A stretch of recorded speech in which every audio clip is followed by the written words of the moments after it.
میرے دوستو، اگر اللہ تبارک و تعالیٰ نے آپ کو جوانی میں تہجد کی نماز پڑھنے کی توفیق عطا فرمائی ہے تو یہ آپ کے لیے بہت بڑی سعادت کی بات ہے۔ یقیناً جوانی میں تہجد کی نماز پڑھنے پر انسان کو اللہ تبارک و تعالیٰ کیا کچھ عطا فرماتے ہیں، یہ ساری باتیں میں آپ کو بتلاؤں گا، ذرا غور سے سن لیں۔ بنی اسرائیل کے اندر ایک نوجوان تھا جس کا نام کفل تھا۔ یہ بہت بڑا زانی آدمی تھا، بہت بڑا شرابی آدمی تھا، اللہ کا باغی تھا۔ یہ روزانہ رات کو اپنے بستر پر ایک نئی لڑکی لاتا اور اس کے ساتھ منہ کالا کرتا۔ تو چنانچہ یہ ایک لڑکی کو اپنے بستر پہ لایا جو بڑی غریب تھی، پیسے دے کر۔ تو جب وہ بستر پہ آئی، جب اس نے رات کو اپنے کمرے کی کنڈی لگائی تو یہ اس لڑکی کے قریب جانے لگا تو اس لڑکی نے کہا، کفل دیکھ، اللہ سے ڈر، اتق اللہ، اللہ نے اس کام سے منع کیا ہے، اللہ سے ڈر جا، یہ کام ٹھیک نہیں ہے۔ کفل میں ایسی ویسی عورت نہیں ہوں، میں ایک غریب عورت ہوں، میں کوئی طوائفہ عورت نہیں ہوں، میری غربت، میری مجبوری مجھے یہاں تک لائی ہے، کفل مجھے اللہ کے لیے معاف کر دے، اس کام سے بچ جا، یہ کام ٹھیک نہیں ہے۔ تو اس نوجوان لڑکی نے اس کفل کو ایسی بات کہی کہ کفل کے دل میں گر کر گئی۔ تو کفل جو ہے وہ اللہ سے ڈر گیا، کہنے لگا تو میری بہن ہے، تو جس عزت کے ساتھ آئی تھی اسی عزت کے ساتھ واپس چلی جا۔ تو یہ تو واپس چلی گئی۔ اب یہ کفل جو تھا اس کو نہیں پتا تھا کہ چند لمحوں کے بعد میرے ساتھ کیا ہونے والا ہے۔ تو کفل نے اللہ کے سامنے گڑ گڑا کر رو کر توبہ کی۔ اس نوجوان نے کہا، یا اللہ، میں نے ساری زندگی تیری نافرمانی میں گزار دی، اللہ مجھے معاف کر دے۔ ابھی اس نے توبہ کی، اسی وقت اس کو موت آ گئی۔ اب میرے دوستو، صبح کو کفل کے دروازے کے اوپر لکھا ہوا تھا، ان اللہ قد غفر للکفل۔ لوگو، یہ جو کفل آدمی ہے اللہ تبارک و تعالیٰ نے اس کے سارے گناہوں کو معاف کر دیا ہے، اور جو بندہ کفل کے جنازے میں شریک ہوگا میں اس کے گناہوں کو بھی معاف کر دوں گا۔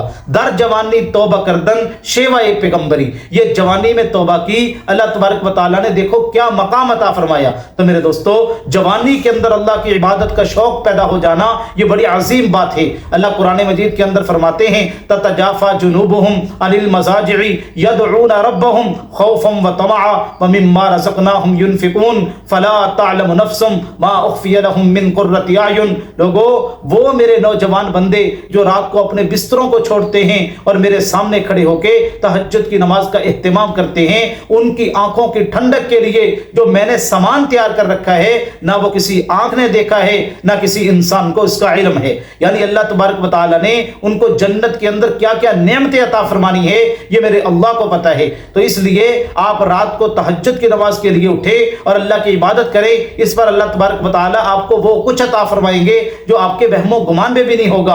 اور یاد رکھیں، جب انسان اللہ تبارک و تعالیٰ کے سامنے گڑ گڑاتا ہے، جوانی میں اللہ کی عبادت کرتا ہے، اللہ کے نبی علیہ السلام نے فرمایا قیامت کے دن اللہ کے عرش کے سائے کے نیچے وہ نوجوان بھی ہوگا جو جوانی میں اللہ کی عبادت کرتا ہوگا، جو جوانی میں تہجد کی نماز کا اہتمام کرتا ہوگا۔ تو میرے دوستو، اللہ کی عبادت، تہجد کا اہتمام، اللہ کا خوف یہ جوانی کے اندر انسان کے دل میں آ جائے تو اس سے بڑی سعادت کوئی نہیں ہے۔ یہی وجہ ہے جب انسان اللہ کے ساتھ تعلق کو جوڑ لیتا ہے پھر اللہ اس بندے کو مقام کیا عطا فرماتے ہیں۔ حضرت بلال حبشی رضی اللہ تعالیٰ عنہ کو دیکھ لیں۔ حضرت بلال حبشی وہ ہیں جو میرے دوستو رنگ کے کالے ہیں، جب اللہ کے نبی کے دربار میں آئے، کلمہ پڑھا، اپنی جوانی کو اللہ کے حوالے کر دیا، اللہ کے احکامات پہ چلنا شروع کر دیا، تو اللہ نے مقام کیا دیا، چلتے زمین پر ہیں، قدموں کی آواز میرے محبوب کو جنت میں سنائی دیتی ہے۔ جب فتح مکہ ہوا، اللہ کے نبی نے فرمایا میرے بلال کو بلاؤ۔ حضرت بلال حبشی آگے، فرمایا میرے بلال، یہ بیت اللہ کی چھت پہ کھڑے ہو کے